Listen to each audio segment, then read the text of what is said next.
In 5 minutes, I'm going to take you through the private real estate, which is the first chapter. So very quickly, what we are going to look here. So there are many various types of real estate. Communal real estate fund are direct investments and are solely owned. The public market does not involve direct investment ownership. So public real estate include REITs and REOEC. We are here talking about some of the valuation approach and only focus on private real estate.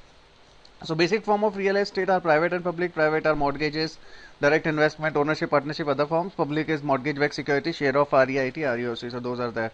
A real estate characteristic: heterogeneity, high unit value, active management, high transaction cost, depreciation cost, lack of liquidity, difficulty.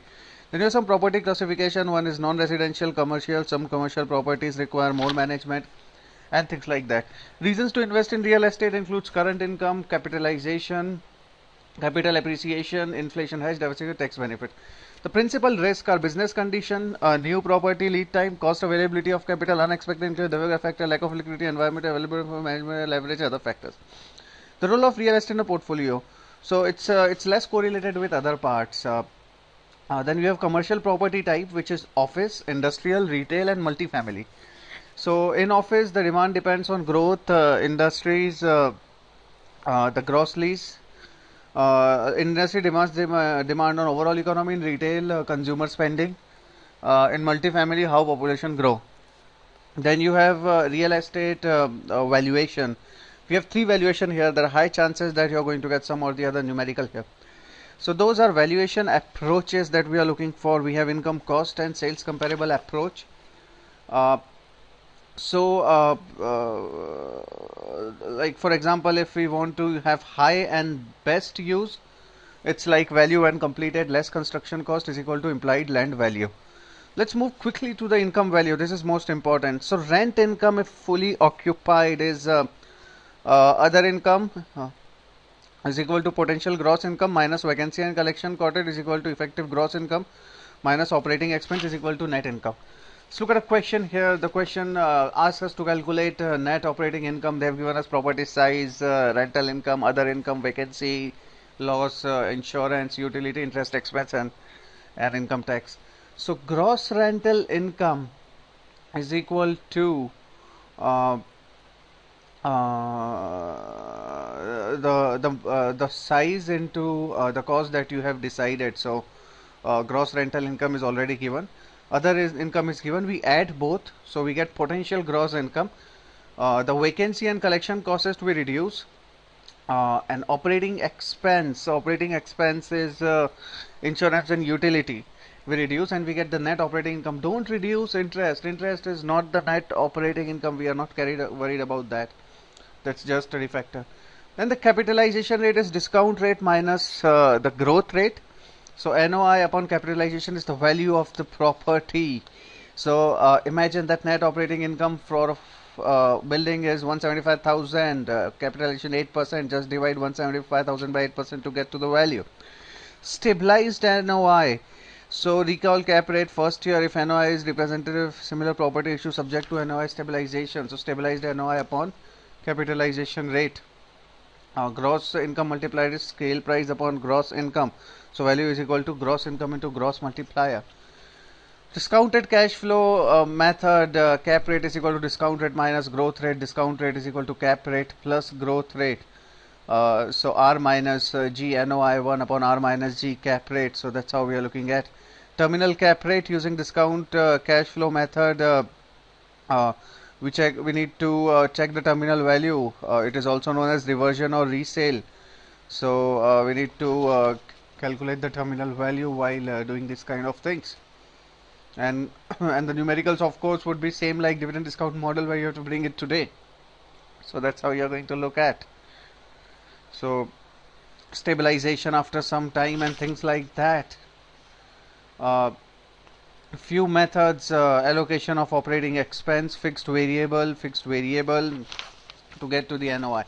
Let's move to the cost approach. Uh, and it has got three steps. The first step is estimate market value of the land, estimate building replacement cost, estimate and deduct depreciation including physical deterioration, physical functional obsolescence, location obsolescence, economic obsolescence. So we are going to do that. Now functional obsolescence is the loss in value resulting from defects. The location obsolescence is when the location is no more optimal. Economic is not correct economic condition. The cost approach and the sales approach are two approaches that we are now going to look at. So very quickly, the cost approach, the replacement cost including building profit minus physical deterioration minus incurable definition minus incurable function option minus location obsolescence, uh, economic obsolescence minus competing properties. So market value of land and estimated value using cost approach. So we'll start with replacement cost including builder profit and cut physical deterioration, replacement cost, incurable physical deterioration, incurable functional deterioration, land obsolescence, economic obsolescence. So and you have sales comparable method. This is one numerical which is big, which could be seen. It talks about units of comparison. So it could be size, age, physical location, sale date and sale price, and comparable transaction are given to us. So property size, uh,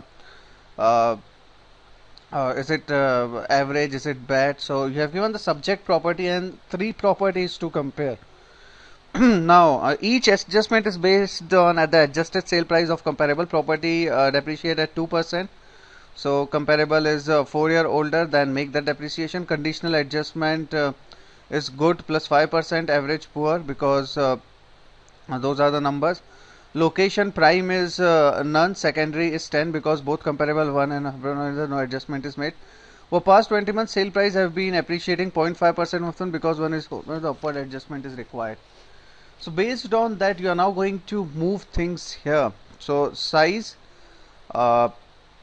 and you have to multiply that with the price. So price per square feet and how you are going to move that. So for the age, they have given you the formula. Uh, uh, so and for the condition, they have given you the formula. For the location, they have given you the formula. For the sale date, they have given you the formula.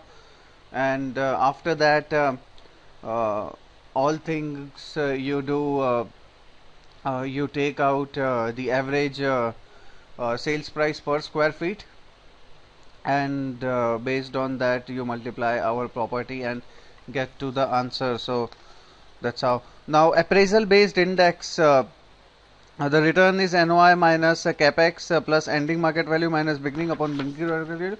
Transaction based index can be restricted using repeated sales and hedonic sales. So debt service coverage ratio is first year NOI upon debt service. LTV is loan amount upon appraisal value. So those are the two numbers. So that was very quickly about the private real estate and the first chapter. So then we have publicly traded real estate after that. I'm moving to publicly traded real estate. Uh, it's about equity in a publicly traded real estate that matters. So we have REIT and REOCs, real estate operating companies. The are tax advantages company, whereas REOC are not tax advantages companies. Residential commercial mortgage-backed securities. So advantage are superior liquidity, low minimum investment, limited liability, access to premium, access to professional management.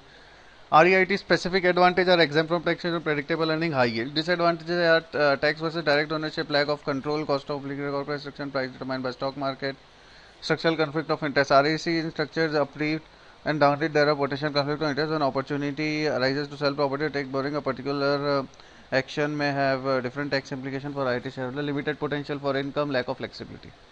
Economic value determination. So national GDP is the largest GDP, the four REITs. So different types of REITs are shopping, office, residential, healthcare, retail, hotel, and each has different. So retail sales growth is highest factor for shopping retail, job creation for office, job creation for residential, population growth for healthcare, industrial has retail growth, hotel has job creation, and storage has population growth. So these are the form of metrics that they have created in here. Now principal risks of REIT, are based on these things. Other risk are occupancy rate and things like that.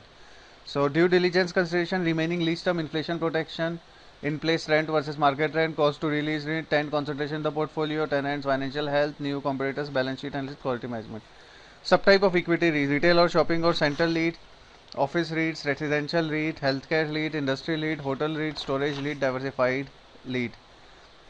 Estimate NAVPS based on forecasted net operating income. So NAVPS is net asset value per share, capitalization, net operating income, property value. Property value is net operating capitalization rate. Let's look at a question here. So we are valuing a shopping center REIT. They've given to us last 12-month NOI, cash and equivalent, account receivable, total debt, other liabilities, non-cash charges, full year consideration, acquisition, land held for future acquisition, prepaid expense, estimated next month, discount. So the last 12-month NOI minus non-cash rent plus full adjustment for acquisition is equal to pro forma NOI for the last 12 months. If you grow that, then you get pro forma NOI for the next and capitalization rate to get the estimated value. Once you have the estimated value, then use the cash equivalent, land held for future development, account receivable, prepaid and other assets to get the estimated growth value. After that, subtract total debt, other liabilities to get net asset value and divide by share outstanding. So straightforward process. Funds from operation is accounting net earning plus depreciation plus deferred tax minus gain and sale of property plus loss from sales is equal to fund from operation. So FFO is an operating important term here, and there are many numericals based on that. So plus depreciation expense plus deferred tax expense minus gain or sale gains from sale of property or debt restructuring plus losses of sale of property. So you do that to get the fund from operation. Adjusted fund from operation is non-cash rent adjustment and recurring maintenance time capex. So the capex thing differentiate both of them. Net asset value per share expected from FFO or FFO discounted cash flow approach. The last numerical here before we close is calculate the value of IT based on net asset value, price to FFO, price to adjusted FFO, discounted cash flow method. They're given three methods to calculate the thing. The price to FFO, price to AFFO and discounted cash flow. So approach 1 net asset value, approach 2 price to FFO, approach 3 price to AFFO and approach 4 discounted cash flow. Now we'll start with what is the given to us. So we are given net operating income, last year FFO, cash equivalent, account receivable, debt, non-cash recurring, shares outstanding, expected dividend, annual dividend, dividend growth rate from 2007 to perpetuity, assume cap rate and so on. So we are given information on that as well.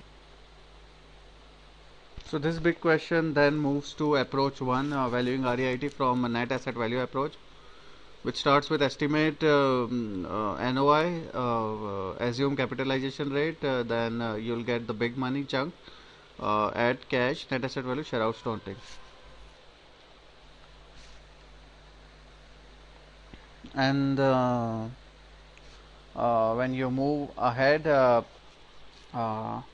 you have values of REIT share, price to FFO approach, funds from operation, shares outstanding, FFO per share. So that is price to FFO approach. So funds from operation you have, shares outstanding you have, FFO share, applying subsector average, you multiply that into 10. So this price to FFO is like a relative approach. Then value of REIT using price to AFFO. So price to FFO and price to FFO you need to find out the multiple. Funds from FFO, non-cash rents, subtract recurring maintenance time capital expenditure equals AFFO, shares outstanding, AFFO per share. So FFO you subtract non-cash rents and subtract maintenance capex to get AFFO, and then use AFFO. We have been looking on the difference between FFO and AFFO. The dividend per share, you take the total value of dividends and the final value, terminal value to get to the answer. So those are the three ways. Just a quick revision. Price to FFO says that FFO divided by share and value, FFO by share into sector average should give us the value. Price to FFO said for FFO minus non-cash minus economic expenses. How to calculate the FFO? So accounting net earning plus depreciation plus deferred taxes minus gains is funds from operation. FFO from operation minus non-cash and recurring maintenance to the FFO. So those are how you're going to. So that ends this chapter. In the next 10 minutes, we are going to quickly go through private equity valuation. So private equity investors generally invest in a private equity fund, and then private equity fund invest in different companies. One of the idea here is getting favorable debt financing for small companies, which private equity funds can do. So much of the debt financing for private equity funds come from syndicated loan market, but that is often replaced with collateralized loan obligation and collateralized debt obligation. So those things are a lot that comes from private equity. The control mechanism of private equity is compensation, tag along, drag along. Anytime an acquirer acquires control of a company, they must extend to all shareholders, including firm management. A board representation, the private equity firm is ensured control through board representation in portfolio major events such as takeover. Non-competing clause, company must agree to prevent them competing against the company with specified period. Priority in claims. Private company firm receives it before the owners, often preferred dividend and some multiple original investment. Required approach, required approvals. Change of strategy must be approved by private equity firms. Earnout, there are used to predominant venture capital investment. Earnout acquisition is price paid to portfolio company future performance.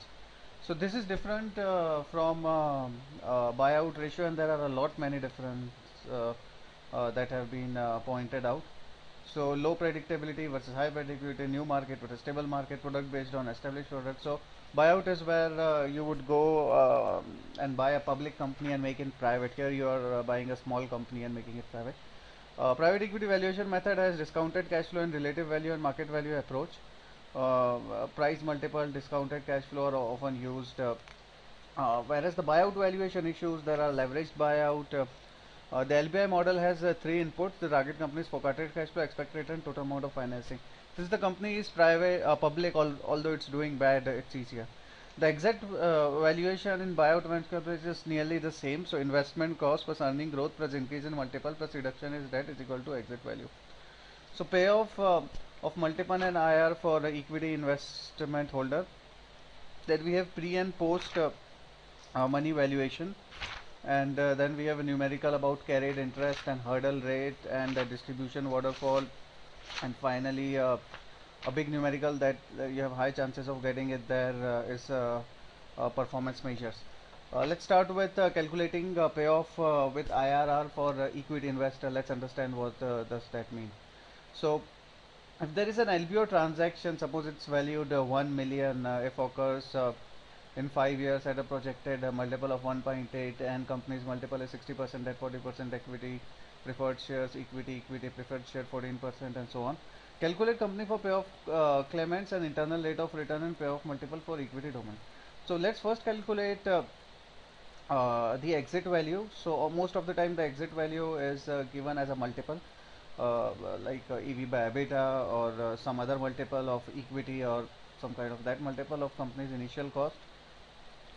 Once that is done, you have debt, preferred shares, private equity firm, and management. So you can find out who will get what, the total investment by private equity firm, the total payoff, uh, and then you can calculate present value of your internal rate of return as a private equity firm of what you are going to get uh, in between as well. So that's how you are going to look at.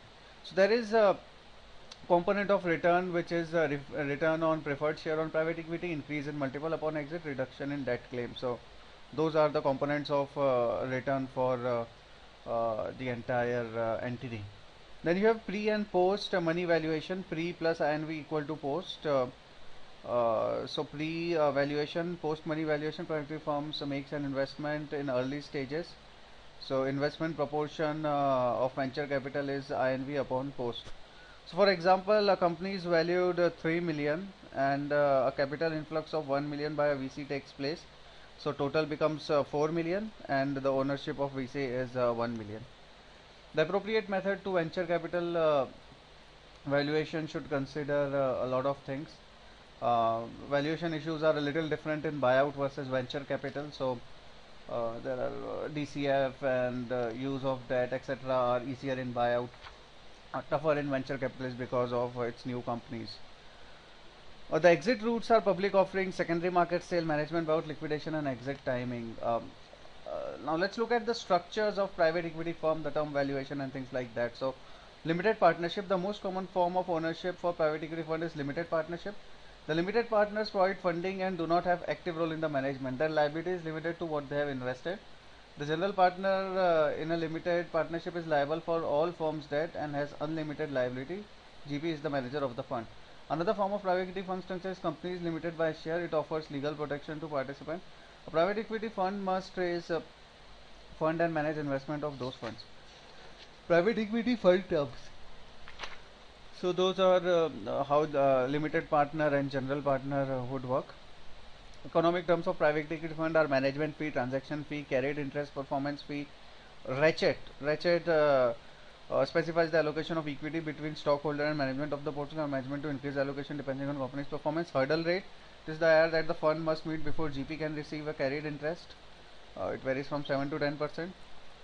Target fund size, the stated total maximum specifies the absolute figure. It signals the GP's ability to manage size of the PV. Vintage, this is the year fund was started, term end. So calculate carried interest with the hurdle rate. Suppose a fund has a committed capital of 100 million and carried interest of 20% and a hurdle rate of 9%. The firm called 80% of its commitment in year 1 and 50 million was invested in company A and 30 million was invested in company B. At the end of 2 years, $7 profit was realized from exit of company A. The investment in company B is unchanged. The carried interest is calculated on deal by deal basis. Example IRR. So determine the theoretical and carried interest. So theoretically carried interest is 20% of 7 million, which is 1400. The IRR for the company is 6.8%. Because 6% is less than the hurdle rate. You cannot give the interest. So that is how you are going to look at that. So theoretically the carried interest is 20%. So carried interest or performance fee, this is GP's share of the fund and usually 20% of the profit after the management fee. So nothing would be given. So carried interest should be 20% of 70 million. No carried interest is given.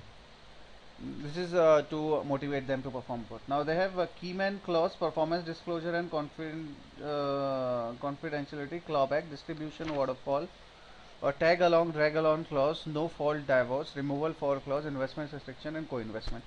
Applying waterfall method, let's look at that. Suppose a fund has a committed capital of 100 million and a carried interest of 20%.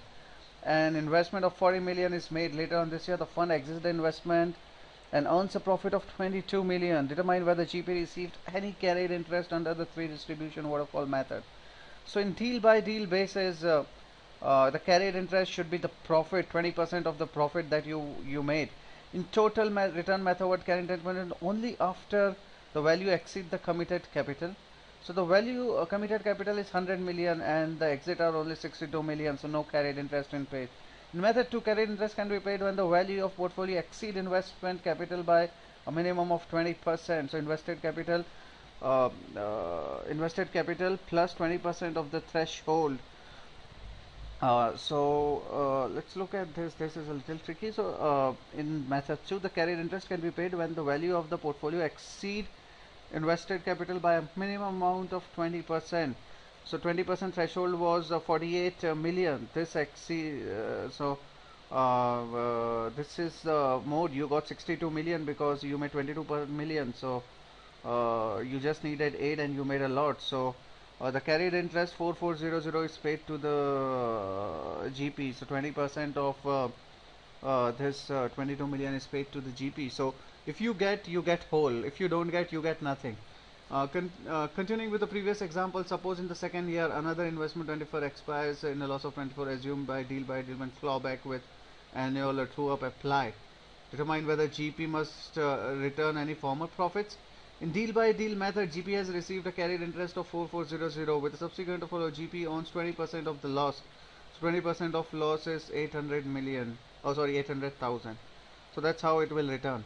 Now net asset value, ways to determine asset value at cost, adjusting for subsequent financial devaluation at the minimum cost value, by revaluing portfolio at cost with no adjustment, using discount factors, less frequency issues in calculating NAV, due diligence of private fund, post investment expectation, general risk, cost of private equity funding, internal rate of return, gross IRR and net IRR, multiples, paid in capital, distribution to paid in capital, residual value to paid in capital, total value to paid in capital given on your screen on the third last point. So uh, those are the things. Let's look at a question to understand what these numbers mean. So they tell us that you have two funds A and B. You have gross IRR, net IRR, performance quartile, DPI, RVPI, TVPI and maturity of the fund. So let's look at what does this mean. So gross IRR, the IRR can be calculated gross or net of the fees. Gross IRR reflects fund's ability to return from the portfolio companies and is a relevant measure for cash flow. Net IRR can subsequently be different from gross IRR because it is net of management fee, carried interest and no compensation to GP. The net IRR is the relevant measure for cash flow between fund and LPs, therefore relevant return for LPs. Paid in capital, this is the capital utilized by the GP. It can be specified in percent terms. Distributed to paid in capital, this is LP's realized return in the cumulative distribution paid. So it is the net of management fee and carried interest. DPI is referred to cash on cash return. Residual value to paid in capital, this measures LP realized return and is the value of LP's holding in fund divided by the cumulated investment. It is net of management fee and carried interest. Total value to paid in capital, it's a measure of LP realized and unrealized return is the sum of DVPI and RVPI. So those are the things. It is net of management. So residual and distributed sums are total. Let's look at the question now. They have fund A and B. You have given gross IRR, net IRR, DPI, RVPI and TVPI. Interpret and compare financial performance of funds A and B. So examining in DPI, fund A has distributed $1.43 in return for every dollar invested. RVPI implies that it will return 1.54 as other investments are harvested. Gross IRR 22.1% is attractive after the fees. Net IRR is 17.6. After 4 years, fund B is less mature than fund A. So the fund's DPI is 0.29, indicating that the realized return for fund are not substantial. Unrealized return are not harvested. The net IRR suggests that firm may not be affected by the J curve, where fund experienced initial loss before expecting later profit. Currently firm is lagging to peer and is ranked in the third quartile. Let's look at the biggest question and the question that is most important for you, which is the question of how the money would flow from top to down, and this would help you understand the chart here. So I am going to that chart in the next video.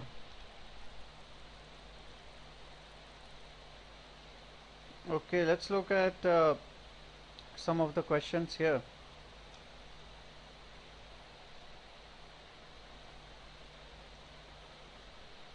So performance quartile, a statistical term describing a division of observation in 4 interval based on the values and how they compare to the entire set of observations. So those are the things that we were looking at. In private equity company, it's how good a company is. So the financial metric of private equity firm are used to find out how the cash flow is working, what are the returns getting for general partner and the limited partners. The measure of portfolio fund in the IRR, the net IRR here. So the net IRR can be substantially different from gross IRR because it is net of management fee, carried interest and other compensation of the net IRR is relevant measure for cash flow between fund and limited partners. The gross IRR on the other hand is without any deduction. So it's important for portfolio companies. And then you have performance quartile. Then you have paid in capital. This is the capital utilized by GP. It can be specified in percent terms. The distribution to paid in capital is LP's realized return on cumulative paid to them and cash on return. Then you have the residual value. This is the LP's unrealized and is the value of LP's holding in the funded company. This is the net of management fees and carried interest. and the total is what paid and what is like realized but not you have gained. This is one of the questions that we just talked about. So in this question, you start with some amount, and you want to find out how much did you own, so you have to remove everything. So after paying everybody, let's look at a performance metric here to compare two funds. Would become interesting. So here you have a DPI fund. Has A has distribution of 1.43. The RVPI implies that it will return 1.52 as other investments are harvested, and this is the total, and the maturity of the fund is given net and gross. So those are the terms. The other question here, we'll look at the calculation of performance metric.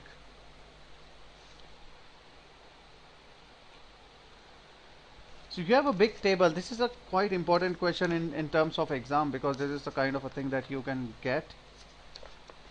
And there are other numericals as well, of course. So they ask you to calculate the management fee, carried interest, NAV after distribution, everything for this fund. So paid in capital, the paid in capital is the cumulative sum of capital called down. For example, in 2005 it was 70. The management fee is 2% here, so 2% of 70. It's not given.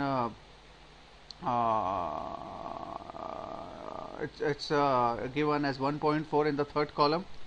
Then you have carried interest is not paid to GP unless the realized and the unrealized is greater than the cumulative capital of 150. This is a rule.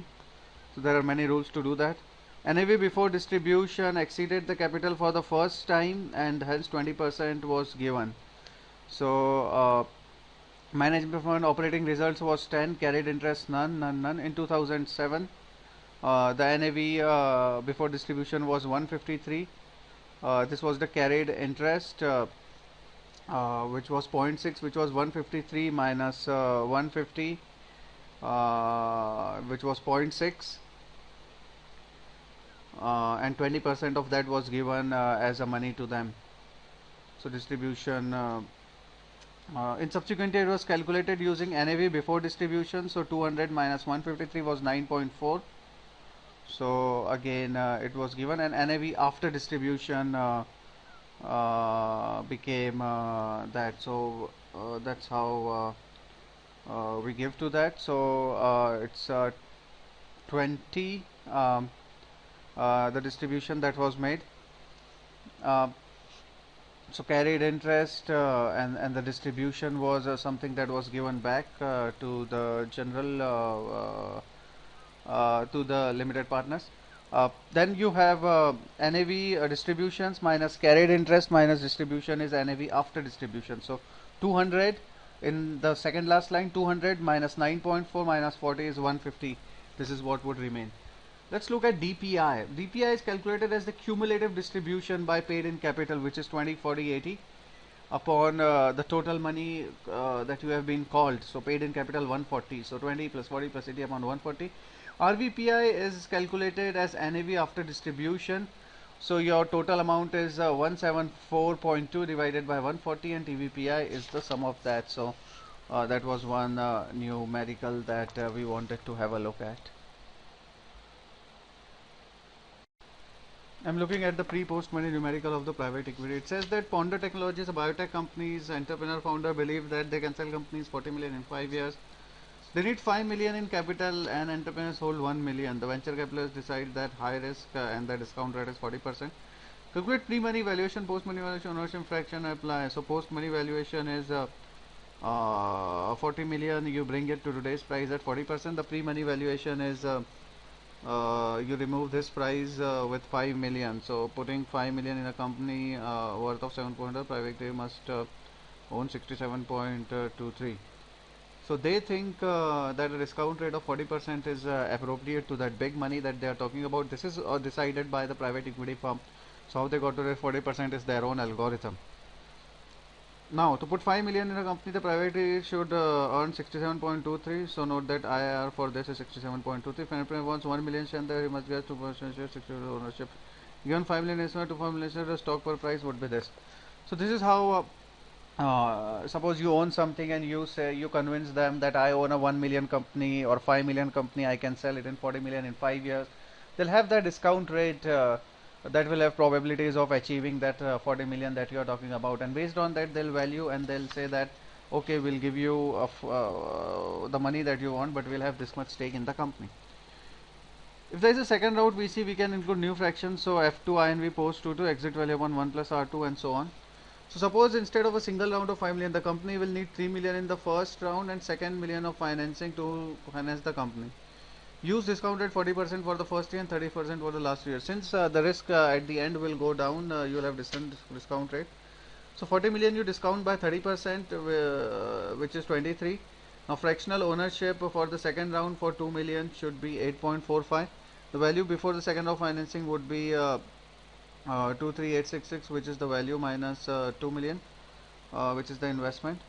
So the post company PRE is the value of the first round is 7893. To have an ownership of that, and you are giving 3 million is 38%.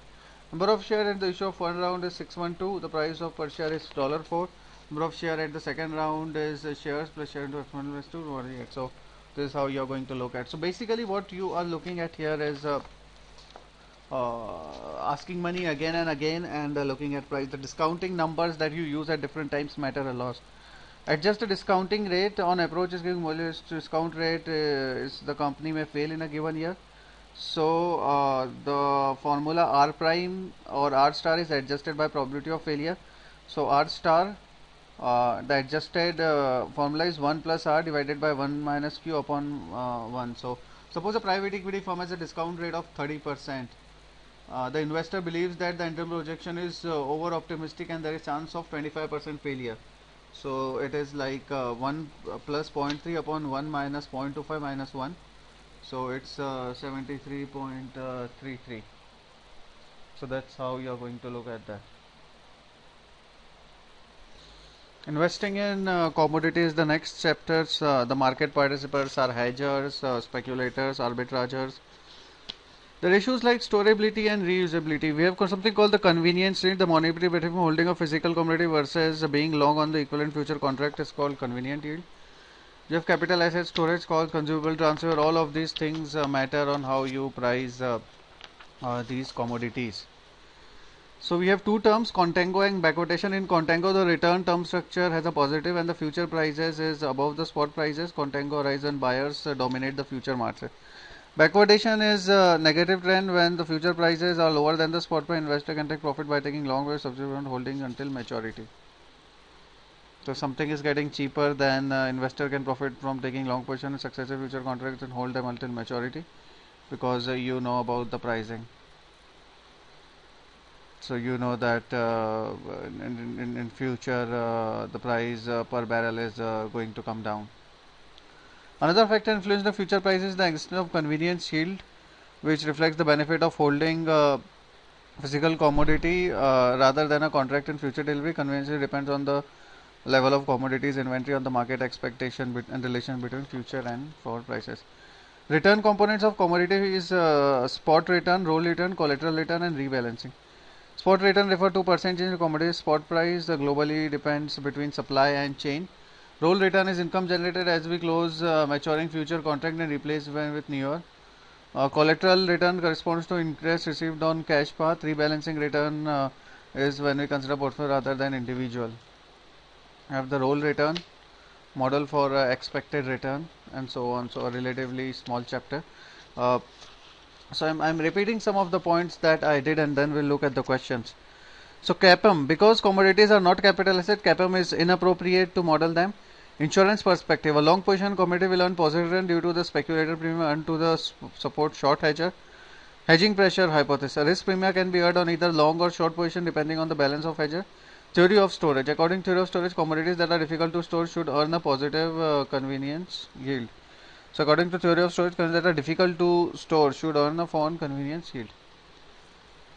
Commodity future, structured product on commodity future are ETF, commodity index certificate based on commodity. Contango and backwardation. Backwardation, the term structure will have negative yield, future prices will be lower than the current price. Normal backwardation, the future price lower than the corresponding expected spot price occurs when hedger are short in the future market.